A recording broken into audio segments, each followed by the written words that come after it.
Welcome to another episode of Well-Adjusted Mama. I'm your host, Dr. Laura Brayton. And today I'm going to be speaking with Eugenie Kruger on homeopathy for fertility, pregnancy, and beyond. This is a podcast dedicated to educating and empowering women from preconception, pregnancy, birth, and through early motherhood on wellness lifestyle. And I'm your host. I'm a maternity pediatric chiropractor and mother who has hand-selected experts in natural and holistic healthcare specialties to shine light on options and choices during this exciting phase of a woman's life. Eugenie Kruger is a professional homeopath based in Perth, Western Australia. She has a busy clinic where she treats women and children for a variety of conditions from depression, anxiety, and OCD to eczema, allergies, and asthma. She has been working tirelessly for over a decade to empower families around the world with the knowledge of using homeopathy to treat themselves for a variety of first aid and acute conditions. Her podcast, Homeopathy Hangout, is about to release its 100th episode, featuring some of the world's most well-renowned homeopaths, as well as sharing success stories from mothers who have used homeopathy in their own homes to treat their little ones for coughs, colds, colic, and more. You can find out more information at her website, eugeniekruger.com. Hi, Eugenie. Welcome to our show. I'm very excited to have you on today. Hi, Laura. It's so wonderful to be here. So I'm excited to talk with you because you're so passionate about homeopathy and especially really getting that information specifically to women and mothers so they know about a safer alternative for their own health and for the health of their families. It's always a privilege to be around somebody who's just so passionate about natural health. And this is women's empowerment because women are the health leaders of their families, right? And so when women know what the options are, they're going to make educated decisions. Mm-hmm, absolutely. And that's why I said I am so passionate about your podcast because you're sharing such great information with mums or mums to be wanting to make great decisions on their health and the health of their family. And I really hope that I can, contribute something to your listeners today and something that they can hopefully take home and use in their own lives. Oh yeah, no doubt. This is coming out. It's coming out. So today we're going to focus on, homeopathy can be used for so many things in any time of your life. But today we're going to try to narrow it down to specific remedies for fertility, enhancing a woman's ability to get pregnant. Probably some remedies for men, male fertility. Do you have anything up your sleeve for that? I didn't prepare any, but I have got a couple in the back of my mind. I can quickly. Okay, that just came to me. Yes, happy to go on the fly. Because fertility is 50-50, right? Yes.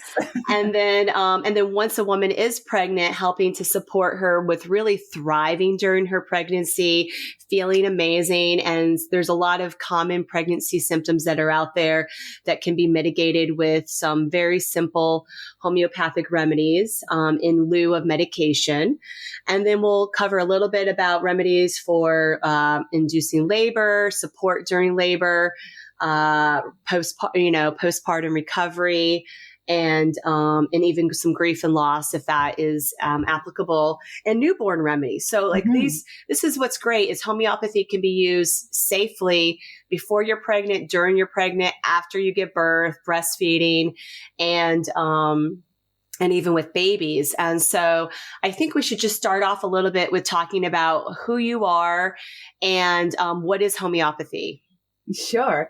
You've just summed that all up beautifully. So I'm Eugenie Kruger. I am a homeopath in Perth, Australia, and I am absolutely passionate about empowering families with the knowledge of using homeopathy to treat themselves and their children acutely and for any first aid conditions, because homeopathy has been completely life-changing to me. I am so grateful I found it before I became pregnant, so I was able to use homeopathy all throughout my pregnancy, during my birth, and with my children. And my kids are 10 and 7, and they've hardly ever been to the doctor. It was just, once to go check out a throat, and the doctor's like, yep, I could give you some antibiotics. And I'm like, no, thanks. Went home and just treated them at home. And the other time was a white-tailed spider bite on my son's ear, and the doctor's like, I can give you antibiotics and antihistamine. And I'm like, no, thanks. Went home, treated him myself. So, that's where doctors are amazing for diagnostic. And then it's so great when we have these tools on hand that we can use ourselves. A little bit about homeopathy. It is a natural medicine. It's been around for over 200 years. It's based on the principle of like cures like. And that means that something that can cause a symptom in a healthy person can cure those same symptoms in a sick person. Now, I've probably completely confused your listeners, and they're probably all like, what did she just say? So I'm going to give you an example. Laura, have you ever chopped an onion? Yes. Okay, what happened when you chopped it? My eyes water.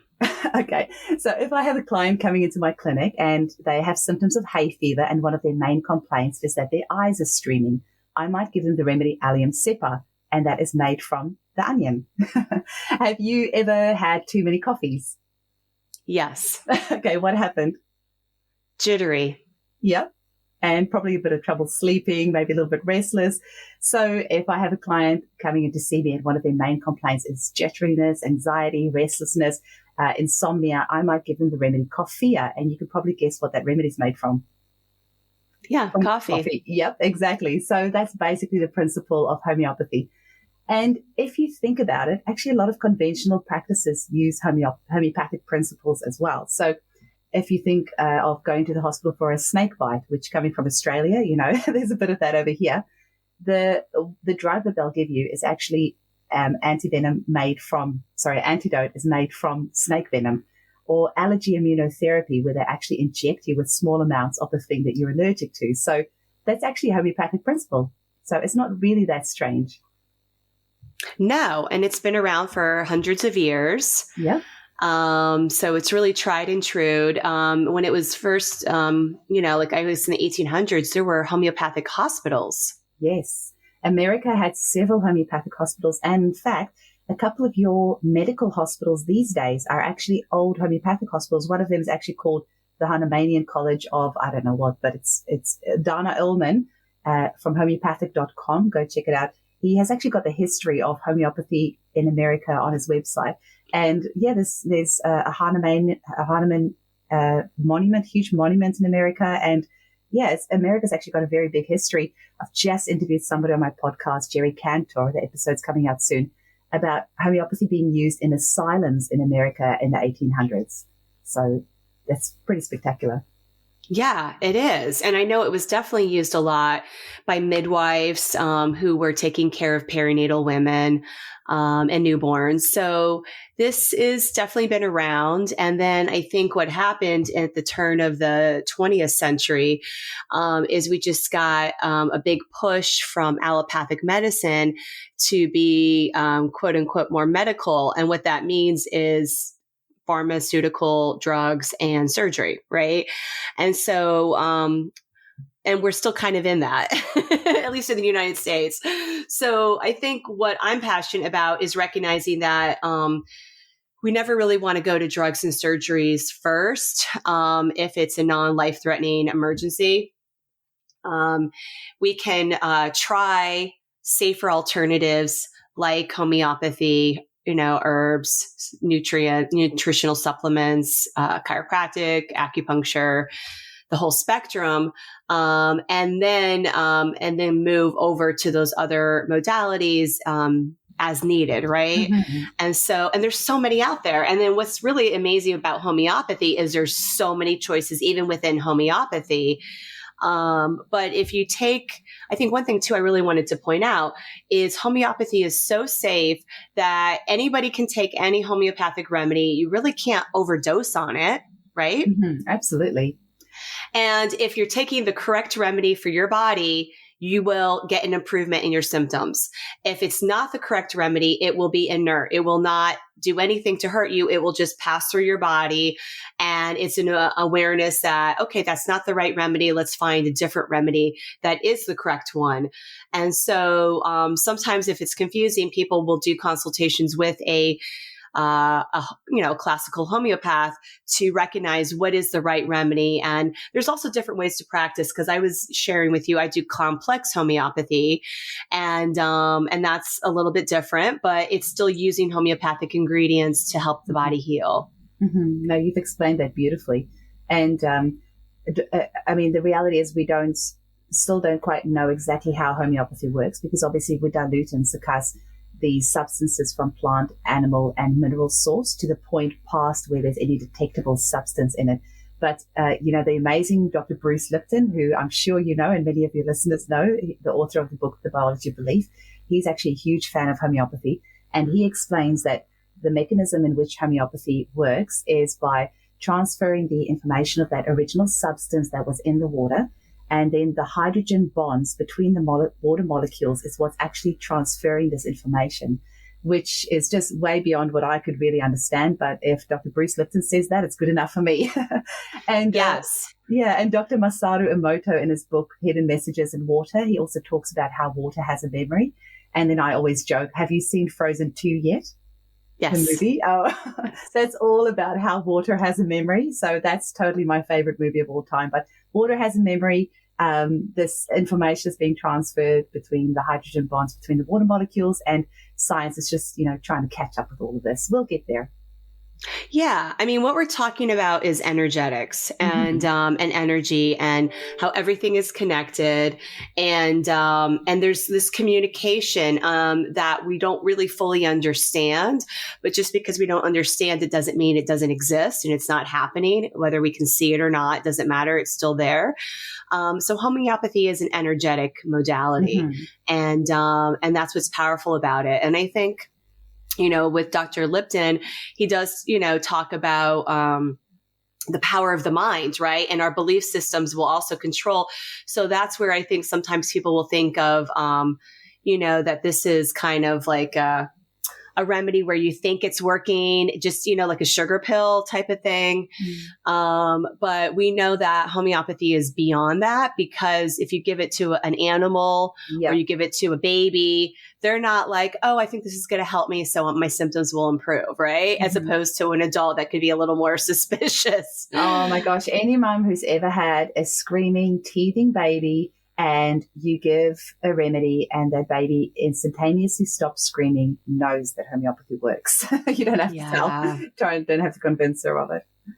Yeah. So that it does work, and it's powerful. And so let's talk about, we're going to start from the beginning. Women that are looking to prepare to get pregnant, part of it is enhancing their reproductive system, right? Part of it too is detox.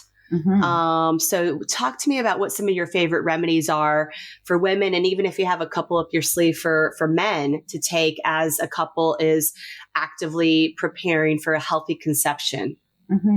So for the men, we actually do homeopathic zinc. So it's just zinc in a low potency, kind of like a tissue salt potency. So I often use that in a 6C potency, and I'll tell them to put it in their water bottle, shake it, and drink it throughout the day. Sarsaparilla is another biggie for the men. But I tell you, I only work with women and children in my clinic. So for the men, I usually just send home I've got a mix, homeopathic mix, which has got a few things in it. And there's a really good remedy from the Narayani range of remedies that's really good for male fertility as well. So something I'd like, if you were to go see a homeopath for fertility, there's a couple of different ways that they will treat you. So if you were to go see a classical homeopath, they will take your case, probably be about an hour and a half, and then they will give you usually just one remedy. We also might go to a homeopath that use a more protocol-based approach. And a couple of ways we can do this is with what's called homeopathic detox therapy. And another one is Liz Laylaw fertility protocol. So I always recommend that people have a free discovery call. Most homeopaths offer this is about 10 to 15 minutes.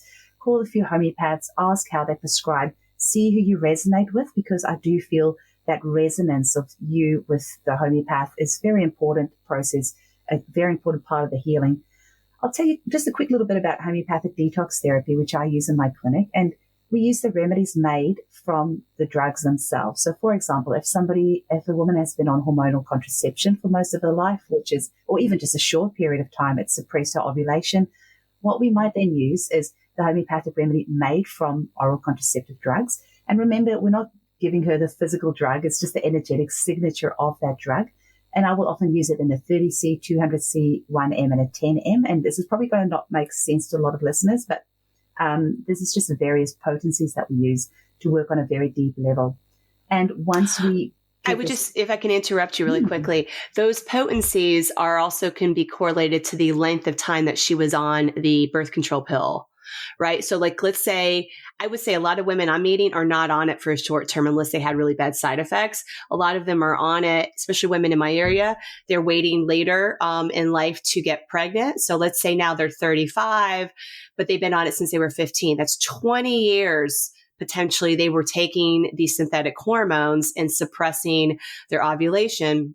I'm assuming they're going to need like a 1M or like those higher potencies because essentially the drug has gone deeper in the cell and the homeopathy has to be more potent, correct, to go in and help to detox the drug out of their body.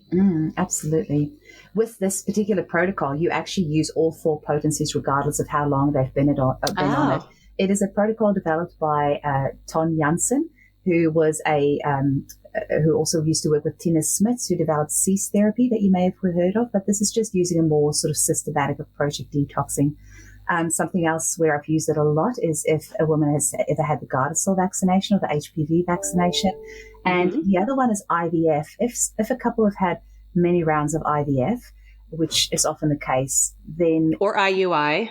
Yes, then actually using the remedies made from those drugs and giving it back to their body energetically to say, hey, you need to heal from this is amazing. And, you know, I'll never forget this beautiful case that I had of a lady. She was about 43 years old. Her husband's sperm had to be frozen because he had testicular cancer a few years earlier, and they'd already had 8 or 9 rounds of IVF. And so she came to me as a last resort saying, this is our very last lot of sperm. This has to work. And we did a IVF detox for her using the homeopathic detox therapy. And the good news is her baby, which she then had, is now, I think, about a year and a half or 2 years old. So it's that actually blew even my mind. But any drug you've ever been on, whether it's a steroid drug or if you've had lots of general anesthetic or any recreational drugs or pharmaceutical drugs that you may be on, we can actually detox from any of those, which can make a big difference. And this is ideally done before you get pregnant, right? Oh, absolutely. Yes. So if they're coming to see me for infertility, then, you know, this might be one of the things that we're looking at. So they're trying for a few months or a few years, and then we start looking at doing this detoxing beforehand.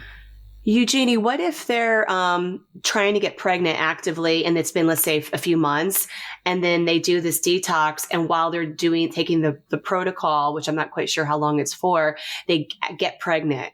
Is that going to be an issue? Question. It's not an issue at all. They just stop the protocol. And I mean, homeopathy is so safe. You could actually continue with the protocol, but I just feel like once you're pregnant, your body's got enough to deal with. So we just give remedies acutely as needed then. Right. That makes sense. And then maybe those first couple of weeks of the pregnancy, they don't know they're pregnant and they're still taking the remedy, but it's safe. It's fine. Once they get that positive test, they can discontinue. So for the average couple, how long are they doing a detox protocol? It depends how recently they were on the medication. So if it's very recently, within a couple of months, then it's 4 weeks. But anything after that, it's 8 weeks. So, you know, we can detox this whether they stopped the contraceptive pill a month ago or a year ago or 10 years ago or 20 years ago. We can do this detox at any stage. So that's really helpful. Oh, yeah, that's very cool. You know, I want to share, even like my nanny was telling me how her memory hasn't been the same since she had her C-section and her daughter just turned 20. So 20 years, she noticed that essentially a reaction, right, with her brain function post the anesthesia from the one surgery she's had in her lifetime. Wow. So the homeopathic detox therapy with the general anesthetic would be amazing for her, because that's what we would call an NWS case, so never well since. So this thing happened and they've never been well since. So you just when you notice these chronic symptoms. Now, in her case, she wasn't exactly sure which anesthesia was used. If you don't know the exact drug, you can do one that's just like general anesthesia, and it will still work even if you don't know the specific one.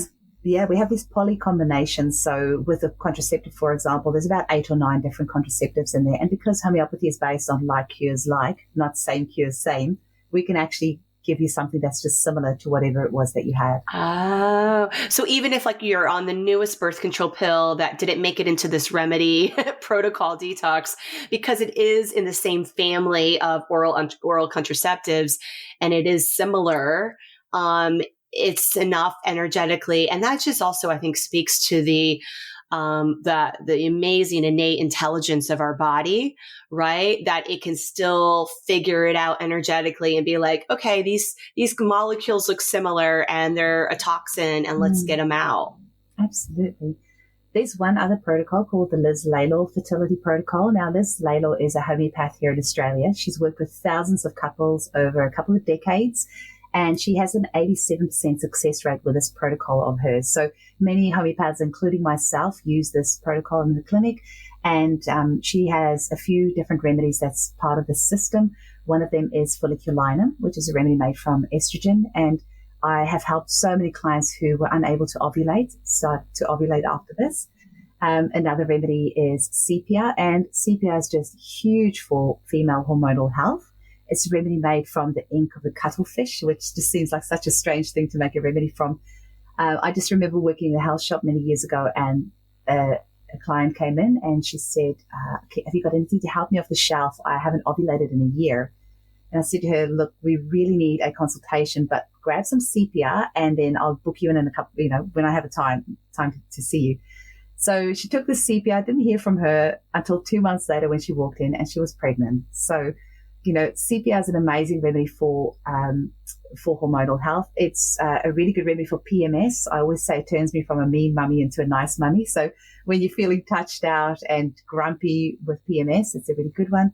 Amazing remedy for morning sickness, which we'll talk about soon as well. Really good remedy for postnatal depression. It's I just have so many good things to say about sepia. It's incredible. I have a personal story about sepia as well. So many, many years ago, I was having this like crazy hormonal cystic acne on my back, and only on my back. And I was like, this is crazy. So I hired a homeopath because, my dermatologist wanted to put me on, I think, an antibiotic. And I was like, no, I'm not going to do that. And she put me on sepia. And so there was, and I thought it was hormonal. I guess I wasn't exactly sure. I was more like, get rid of this acne on my back, but it worked. Yes. It literally dried out the cyst on my back, and I don't have that issue anymore. And I only had to do the protocol. It might have been 4 to 8 weeks, something like that. It wasn't a super long amount of time. But that changed my life. I was so self-conscious of my skin. Sepia is amazing. I think every mum should be given sepia. I think it should just be like, standard. And as I'm thinking about it, like I didn't do it to detox birth control. But at the end of the day, I wasn't on it when I was having the acne, but I had been on it for years prior. I was probably around 30 years old, and I had been on the pill, let's say, for 8 years prior to that. So, sepia. I'm sure there was some detox or just hormonal balancing. Yeah, it's just, it's an incredible, just what we call a constitutional homeopathic remedy. So the typical sepia woman tends to be a little bit more irritable, and it's just when you're feeling a little bit touched out and mothered out, you've just done enough for everyone, and you're just ready to run away and leave your husband and kids at home. So then sepia just helps to just bring that hormonal system back into balance. So I'm a huge fan of sepia. I love it so much. Yeah. And what I'm, hearing is like, even before women become mothers, right? Like for myself, this is way before I became a mom, but just in general, I think a lot of women either are on the pill, like 20s and 30s, they're not a mother yet, or they have dysmenorrhea. Yeah. Right. And in general, there's irregularity with their menstrual cycles. And even if they're not looking to get pregnant in the near future, these are also signs that there could be potential future fertility issues because there's some hormonal imbalances. Yeah, I just want to make it clear. So any of, sepia, you can use at any age. I've given it to little girls as well. It's an amazing remedy. Another biggie that Liz Laylaw focuses on as well is candida, and systemic candida can be such a big reason for a woman having issues trying to conceive. So if any of your listeners are struggling with symptoms of intense sugar cravings or itchy genital area, unusual discharges, abdominal bloating, or, itchy ears is another one, then they may actually be suffering from systemic candida. And we can use homeopathic detox therapy to detox from candida as well, using the remedy made from candida. And the other thing is, of course, that candida can often, or thrush can often rear its head during pregnancy. So often a woman might have only ever had thrush once in her life, but then once she becomes pregnant, it keeps on recurring. It's again over and over. And then the homeopathic remedy borax, not actual borax. Please don't go and buy borax and take it. The homeopathic remedy borax can be really good for thrushy symptoms during pregnancy. And you're like referring to a vaginal yeast infection, right? Yes. Yeah. So that definitely is huge. And then I even have some women that just gave birth and the baby has thrush, and then they're putting the baby on, diflucan and antifungal drugs, but they could be doing homeopathy instead. Homeopathic borax is amazing for babies with thrush and, with the little white tongues. And then often they will, infect the mum's nipple, and the two will kind of reinfect each other. And that's the whole thing is they go back and forth. So the mom and the baby could safely be on this remedy and not have to do like a prescription drug. Mm-hmm. Absolutely. That's why I do what I do, because if I could just save one family from a round of antibiotics, I feel like my mission is complete. So whether it's... Or an antifungal. I mean, antifungals are also have, side effects, right? Like this is not harmless to put prescription drugs in our bodies or our babies' bodies. So definitely doing something like a homeopathic remedy makes sense. Yeah, absolutely. I've got a couple of other remedies here for you for fertility.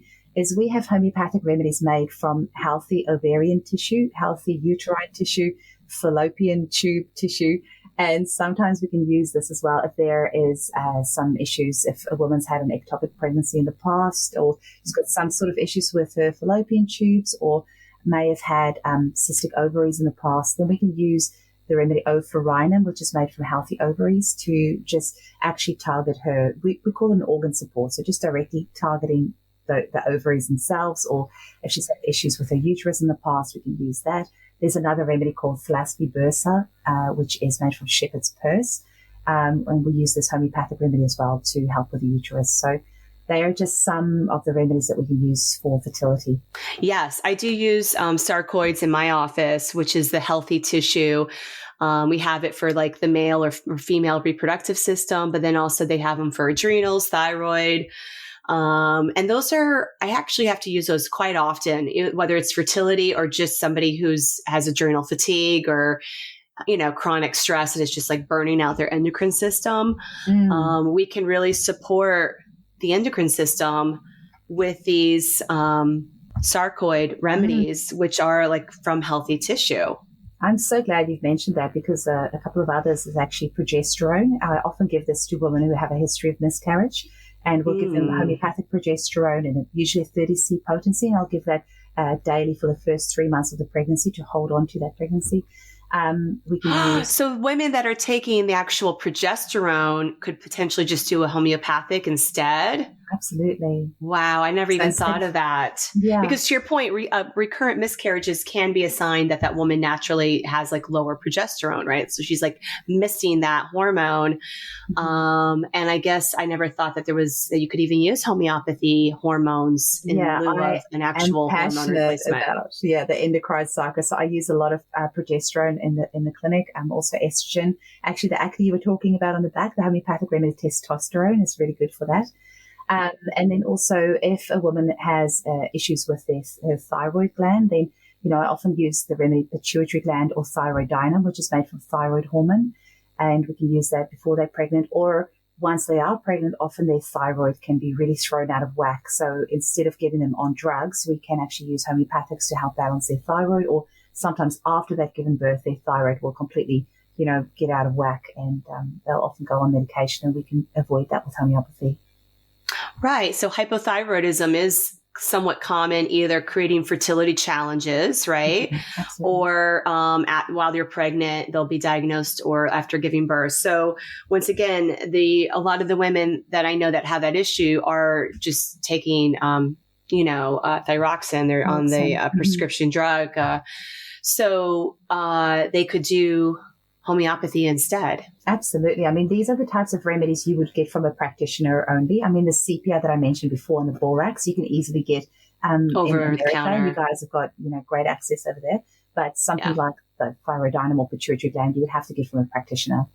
Yeah, which makes sense because that's really specific. It is prescribed by a classically trained homeopath, which, I just wanted to take a moment to mention how much training homeopaths get. Like it's years and years because there's so many remedies that you really got to know your stuff. So, you can go to Whole Foods or a lot of health food stores in the US and get, like you said, there's a handful of over the counter arnica things that anybody can grab and use with themselves, their child, baby safely. But what we're talking about with that are a little more, in depth or specific, you would get from a practitioner. And that makes sense. I mean, because there's so many choices, like you don't want to just be buying and just throwing tons of different homeopathic remedies. You want to be clear and specific and get your results and move on with your life. Absolutely. Yeah. Yeah. Yeah.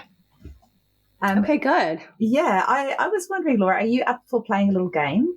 A little pregnancy game of, sure.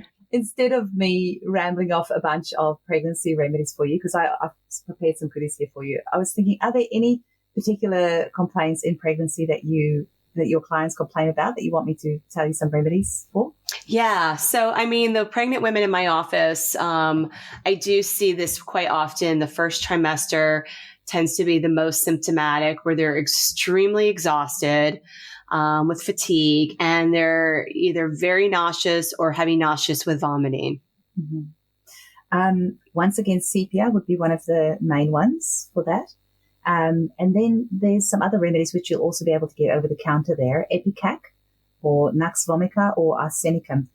Now, these all have different symptom pictures on why you would use them. And instead of me rambling them off, you can actually find such good information online. And you mentioned about Dr. Laurie Grossman that you had on your podcast.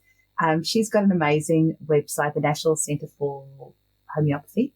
And you can actually find a lot of information on these remedies there as well. So if you wanted to see why you would use Ipecac over sepia or Nux vomica over arsenicum, there's a lot of really good information there.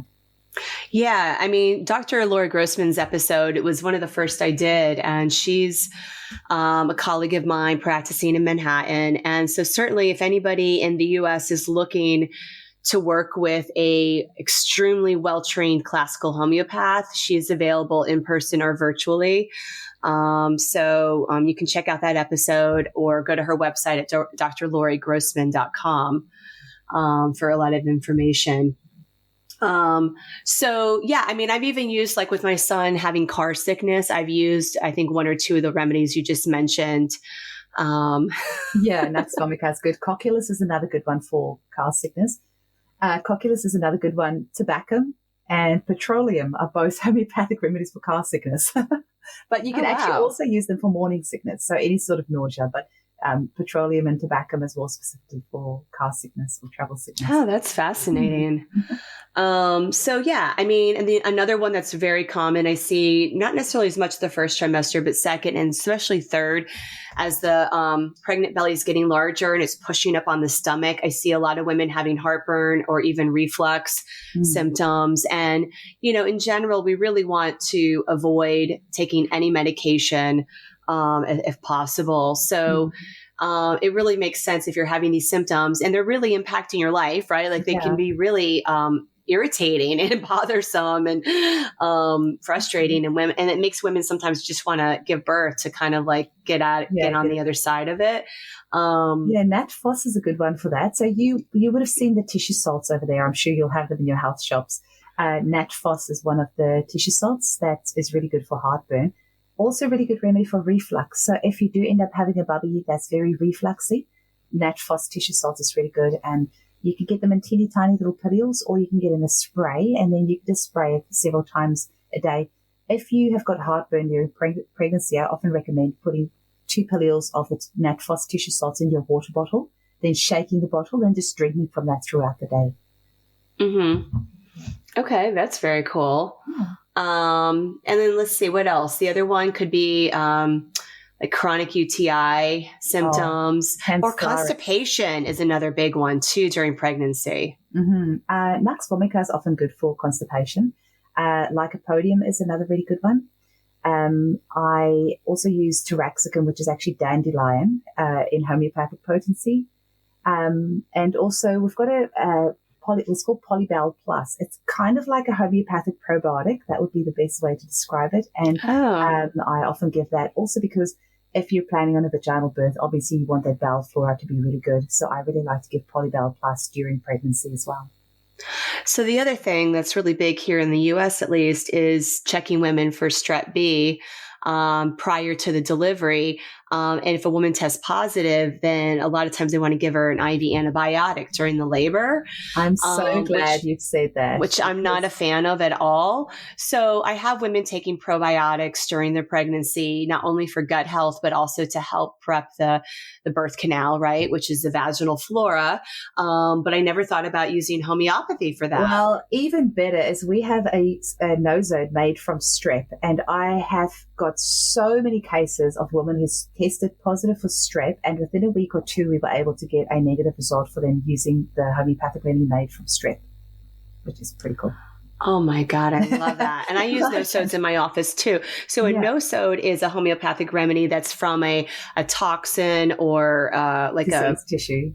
Yes, exactly. So bacteria, virus, or pesticides, chemicals, those are the ones I use in my office. But holy crap. I mean, I have one for bacteria that probably has strep in it. It has to, I'm assuming. The quickest I turned it around ever was in 5 days because this mum said to me, look, I have to give birth in 5 days. And if I can't clear the strep, I'm not allowed to have home birth, which is crazy anyway. But like crazy that anyone thinks they can tell you can't have a home birth. But we managed to clear it in 5 days. I said to her, look, I'm not feeling very hopeful because I would have liked to have had at least a couple of weeks.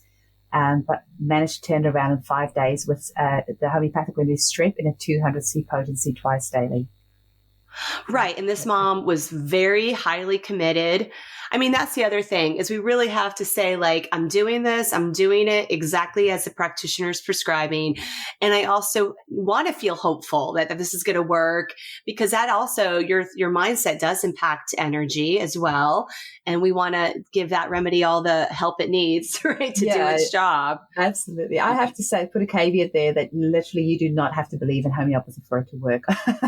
I have had the biggest skeptics take homeopathic remedies and it's helped. So yeah, you don't have to believe in it at all. You don't have to, but it helps if you do. I saw this quote once: homeopathy doesn't care if you believe in it or not; it works anyway. Right. Yeah. And that's what we were talking, like with the babies and the animals. Like you give it to them, they get better, and they didn't really have a belief system one way or the other. Absolutely. Another biggie, which we quickly mentioned before the episode, but ultrasounds. We have a homeopathic remedy made from ultrasound. And so many mums go for routine ultrasounds without actually questioning the damage that it can cause to the unborn baby. And there's this great book called Gentle Birth, Gentle Mothering by Dr. Sarah Buckley, and she talks about the dangers of ultrasound. But if you are going to go for ultrasounds, then you can take the homeopathic remedy ultrasound in a 200C potency before you go in, and then straight afterwards. And I usually recommend another follow-up dose a couple of times every 8 hours for about 2 or 3 times after you've had the ultrasound. And doing that every time you do go in for the ultrasound. But, it is something to, I wouldn't recommend having more than about 1 or 2 at the very most if you do decide to have them at all. But it can obviously lead to intrauterine growth retardation, which then once you have that, they want to scan you even more, and then, in the end, they want to end up inducing you earlier because they say, oh, your baby's not growing or the placenta's wearing out or all these other random excuses that they give for wanting to induce you earlier. So, yeah, just a little note on ultrasounds and to just be a little bit mindful of that. Yeah, I think sometimes there's a misconception that they're completely harmless. And what I was taught in chiropractic school is we use ultrasound to superficially, like on a sprained, strained muscle or tendon, to help break up scar tissue. So we know ultrasound waves literally break down cells. So, even though the imaging is going to be a different wave than a treatment for a sprain strain, it's still the same waves, right? It's still ultrasound waves. And so ultrasound waves can potentially break up cells in a developing fetus, right? Or at least create some cellular confusion.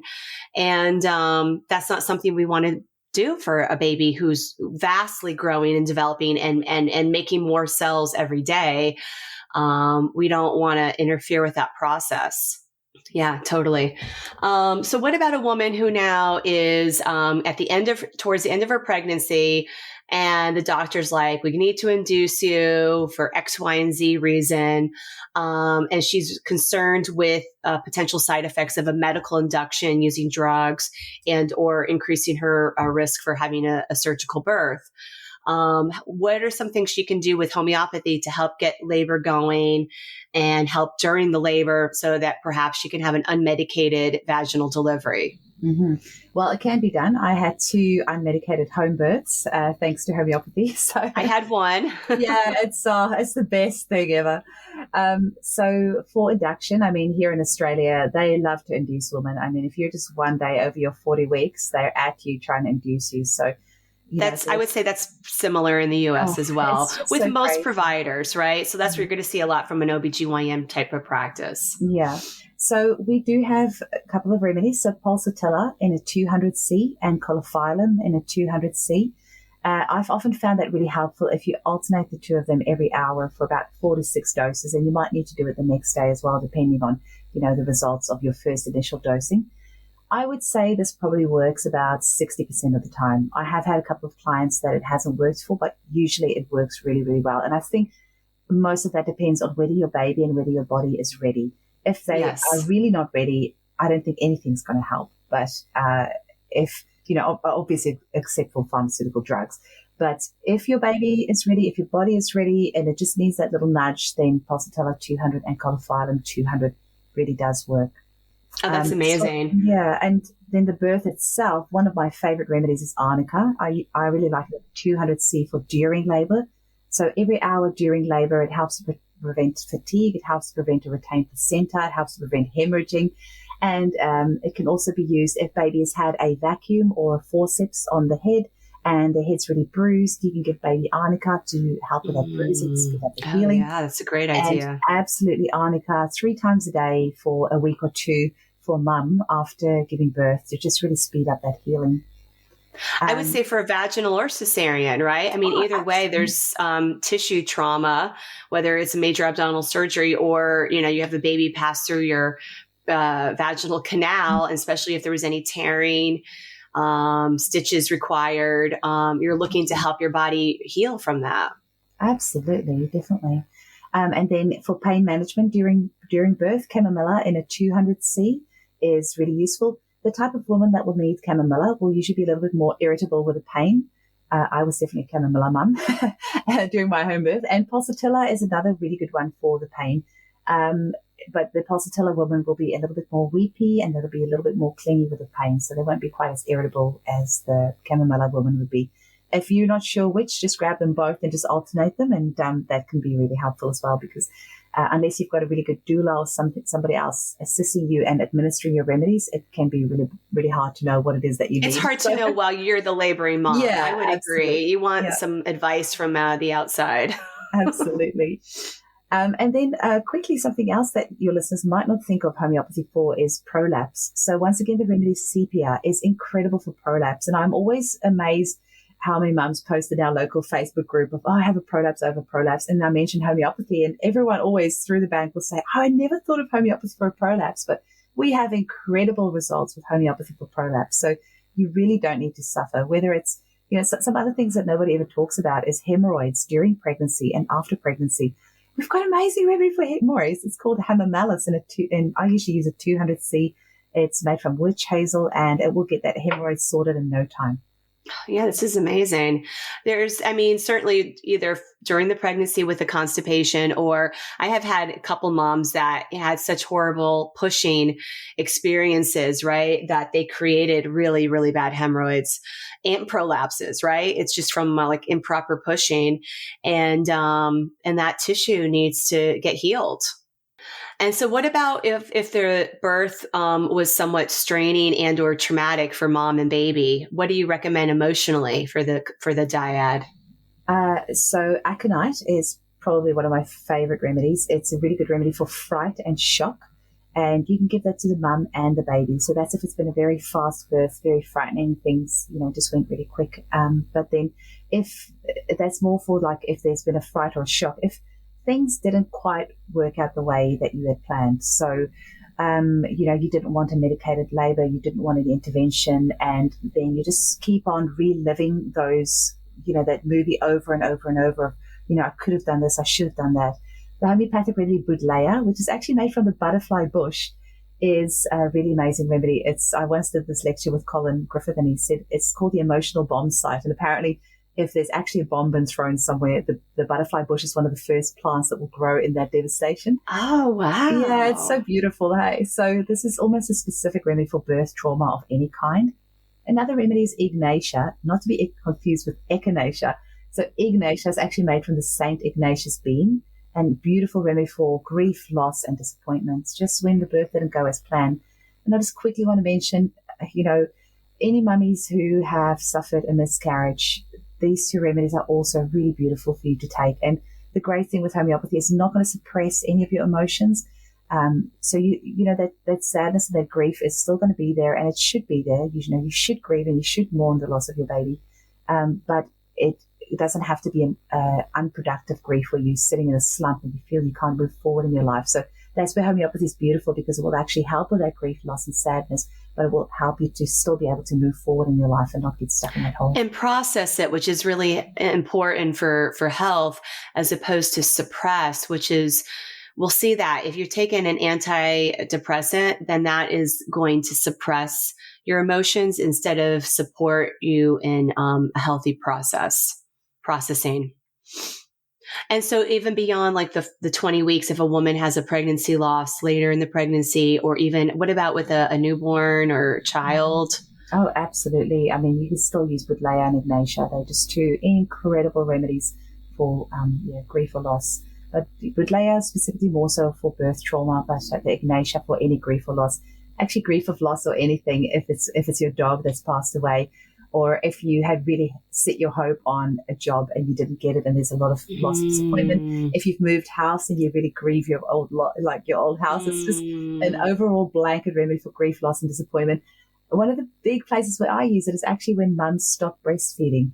So, that grief and that loss, if you're trying to wean your baby, or if you maybe suddenly abruptly had to wean your baby because you had to go to hospital or something like that, Ignatia for you and the baby is beautiful, just for, just because you've got that loss of a bond. And Ignatia is beautiful. Or when your child's going off to daycare for the first time, give them and you some Ignatia to help with that grief and sadness. Oh, that's amazing. And that, can you spell that remedy, please? Ignatia.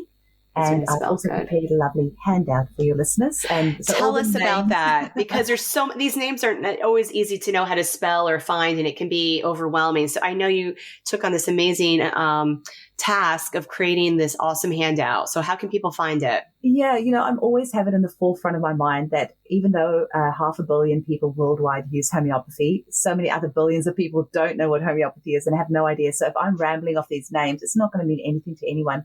So I have prepared a handout for you. I think it's about 15 or 20 pages long. It's 20 pages. Oh, it's really comprehensive. Yes. Just with some of the remedies, names that we've talked about today, and a little bit more about what homeopathy is. And so it's at eugeniekruger.com/WAM for well-adjusted mamas. So just eugeniekruger.com/WAM, and you can get the PDF from there. I also, if you hop onto YouTube and just type in Eugenie Kruger Homeopathy, I have a 30-minute video there explaining what homeopathy is and how you can use it. And I just really hope that more people will give homeopathy a try, because it's so safe. And, we're so lucky that we have pharmaceutical medicine that we can use as a backup.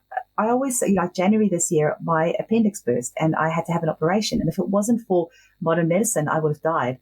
So, I am so appreciative of it, but we don't need to use antibiotics and things like that unnecessary. We have so many safe options. And like I said, that's why I love your podcast, because you're giving mums so many tools to empower them to take their family's health back into their own hands and become the healer in their home. And I really hope that, today's episode will help your mums to, become more empowered. There's no doubt. Eugenie, you're amazing. I'm so grateful for you taking your time to come on and share your passion and wisdom for homeopathy, specifically for perinatal women and their babies. Please, mamas, check out her website, eugeniekruger.com and /WAM to get that specific handout for a lot of the remedies that you were rambling off are all listed there with their names and what they're for all the different categories. So it's a really amazing resource. Thank you so much. Such a pleasure. Thank you so much. I had so much fun interviewing Eugenie, and I also had the opportunity and pleasure to be interviewed on her podcast, Homeopathy Hangout. And we're kindred spirits. We both are so passionate about empowering families on holistic healthcare choices. Her expertise being classical homeopathy and my expertise being chiropractic and functional medicine. However, we see how it's all complementary, and it's really about getting this information to women and mothers because they are the leaders for healthcare in their families. If you want to learn more about some of the remedies that Eugenie mentioned during this podcast, you can go to her website. She created a info on the remedies that we discussed and listed it on her website at eugeniekruger.com /WAM, eugeniekruger.com/WAM. And there you'll be able to see that info sheet. It has the different remedies that you can use during your pregnancy, during labor, birth, postpartum recovery, and as well as with your baby. So it's just a wealth of information, and it's good to know what our options are. And it's also good to know that homeopathy is safe and it's non-invasive and it's also really effective. So it needs to be another tool in our toolkit in keeping our families healthy.